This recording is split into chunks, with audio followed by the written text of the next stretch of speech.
그러니까 모든 종교를 통틀어서 이런 사이비라는 건 있는 것 같아요. 그러면 사이비와 사이비가 아닌 것을 우리가 어떻게 구별할 수 있을까요?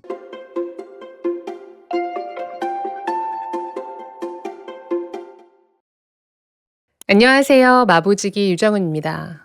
우리 오늘은 조금은 다루기 민감한 얘기, 하지만 마부 가족분들이 많이 질문해 주셨던 주제를 좀 다뤄보려고 합니다. 바로 사이비 명상 단체나 사이비 명상 수련법, 그리고 그렇지 않은 것을 어떻게 구별하는가입니다. 사실 이것은 사이비 명상 단체나 수련법에만 국한되는 게 아니라 어떤 사이비 기독교 단체들도 되게 많잖아요. 그러니까 모든 종교를 통틀어서 이런 사이비라는 건 있는 것 같아요. 그러면 사이비와 사이비가 아닌 것을 우리가 어떻게 구별할 수 있을까요? 이건 저의 개인적인 생각이기도 하고요. 그리고 많은 또 사이비 단체들이나 이런 것들을 연구하신 분들의 그런 의견이시기도 한데요. 사이비인 곳들은 첫 번째, 좀 공통적인 어떤 패턴을 보입니다. 그 첫 번째 패턴은 바로 이겁니다. 교주가 있어요. 그러니까 무언가 이걸 창시한 사람이 있는데 이 창시한 사람이 본인 스스로를 우주의 창시자라든가 깨달은 사람이라든가 이런 식의 어떤 살아있는 사람인데, 난 지금 현재 살아있는 사람인데 본인 스스로를 이제 그렇게 칭하기 시작합니다. 그리고 내가 뭔가 어떤 초자연적인 그런 능력이 있는 것처럼 그렇게 나 자신을 사람들에게 포장하기 시작하는 거죠. 물론 정말로 그런 능력이 있는 사람들이 있을 수도 있지만 대부분의 경우, 우리 역사상으로 볼 때는 대부분의 경우 이런 경우는 좀 사이비가 아니었나. 그리고 그런 어떤 본인의 파워를 이용해서 포교 활동을 합니다. 이런 게 제가 보기엔 첫 번째, 우리가 여기 좀 이상한데? 라고 경각심을 가져야 되는 구간인 것 같아요. 자, 그럼 두 번째는요. 그런 교주를 만나기 위해, 혹은 그런 교주에게 인정받기 위해, 혹은 어떤 깨달음에 이렇게 레벨이 있는데 그 레벨을 높이기 위해 돈을 내야 되는 겁니다. 돈을 더 많이 내면 낼수록 여러분들이 뭔가 레벨이 올라가는 듯한 느낌, 그렇게 해야지만 인정받는 느낌이 드는 그런 조직이나 단체에 있다면 사이비일 경우가 높습니다. 그런 경우는 정말 거의 사이비예요. 만약에 여러분, 난 초인적인 힘을 발휘하는 어떤 교주가 있다. 난 깨달았다. 그런데 그분이 돈을 받지 않는다. 전 그러면 오히려 여기는 정말 저분은 정말 깨달은 분이 아닐까 할 수도 있어요. 그런 스승분들이 정말 있기도 했고.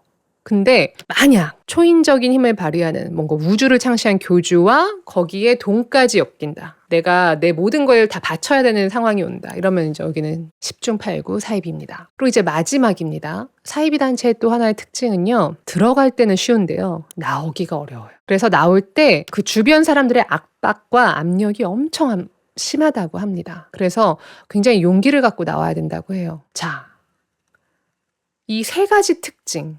뭔가 우주를 창시한 혹은 특별한 능력을 가진 교주가 있다거나, 그리고 뭔가 레벨업을 하기 위해서 돈을 너무 많이 내라고 한다거나, 그리고 마지막으로 들어가긴 쉬운데 나오긴 어려운 곳이 있다면, 만약 지금 여러분이 이걸 딱 들었을 때 뭔가 생각나는 데도 있을 수도 있어요. 그런 데가 있다면 이런 곳들은 대부분 사이비입니다. 그럼 어떤 데가 사이비가 아니고 좋은 곳일까요? 반대라고 생각하시면 돼요. 영상을 알려주시는 많은 분들은 대부분 내가 어떤 스승님 밑에서 배웠고 어떤 전통에서 배웠고 어떻게 수행하고 있고 이런 것들을 자세히 알려주실 거예요. 본인의 프로필이나 이력 같은 것들에 자세히 그런 것들을 넣고 알려주실 거예요. 그리고 과도한 돈을 요구하지 않으실 거예요. 아마 수업료를 내고 명상 수업을 듣는 경우에도 여러분들이 생각하기에 합리적인 금액을 요구하실 거예요. 그리고 또 많은 스님들이나 이런 분들은 무료로 열어두시고, 또 고행가 그 윗바사나 명상센터도 그렇죠. 우리가 다나라는 형식으로 보시를 합니다. 대부분의 경우는 그렇게 하실 거예요. 그리고 마지막으로는 정말 여러분들의 성장을 위해서 여러분들이 오시기를 바라지 여러분들을 이곳에 붙잡아 두려고 노력하지 않으실 거예요.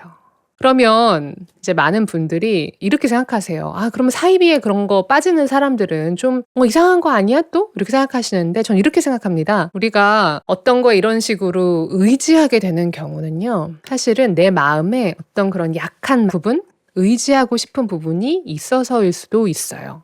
이건 내 탓이라기보다는 그런 것들을 교묘하게 이용한 그런 사이비 단체의 문제라고도 할 수 있을 것 같은데요. 내가 무언가에 좀 의지하고 싶을 때, 외로울 때, 아니 정말 신천지 이런 데 포교를 당하신 분들의 이야기를 들어보면 정말 내가 그 외로울 때 그 외로움을 교묘하게 파고든다는 거예요. 그리고 어떤 기독교 목사님이 이렇게 인터뷰하신 것도 봤어요. 우리 기독교는 반성해야 된다. 신천지만 보더라도 얼마나 그 사람들이 왔을 때 환영하고 그 사람들을 공동체 일원으로 받아들이기 위해 노력을 하는데 그런 게 없을 때가 많다. 그러니까 그런 식으로 내가 이 단체에 소속되어 있구나라는 소속감이 그리웠던 분들의 마음을 아주 교묘하게 파고드는 부분이 있죠. 이런 사이비 단체들이. 그리고 또 어떤 교주, 어떤 특별한 능력을 가진 사람 이런 경우도 그런 사람에게 좀 의지하고 싶은 마음 혹은 그 사람과 더불어 나도 특별해지고 싶은 마음이 우리 마음 안에 있을지도 몰라요. 그래서 저는 이제 웃으며 이렇게 얘기해요. 명상을 처음 시작하셨을 때 뭔가 대단한 일이 일어나거나 혹은 어떤 일이 일어나지 않아야 된다 이렇게 생각하시지 말고 이게 명상이라고? 이렇게 아무렇지도 않은 거라고? 이렇게 시작하시는 게 아마 진짜 명상이실 겁니다. 자, 그러면 우리 마부가족 여러분, 만약 여러분들이 조금이라도 명상을 하시면서 나 이 명상센터에 등록하려고 그러는데 좀 이상한 것 같아요 라고 하면 저희 서포트 마부로 연락을 주세요. 제가 다 안다고 할 순 없어도 그래도 같이 고민해 보도록 하겠습니다. 거기가 좀 괜찮은 곳인지 아니면 정말 사이비 단체인지. 그리고 이런 의심을 늘 마음속에 가지십시오. 왜냐하면 실제로 부처님조차도 그렇게 말씀하셨어요. 의심해라. 무조건 내가 말했다고 해서 믿지 말아라. 네가 직접 와서 봐라. 우리 마부 가족분들의 현명한 마음 챙김 명상의 수행을 우리가 평생 해야 할 이 수행을 응원하겠습니다.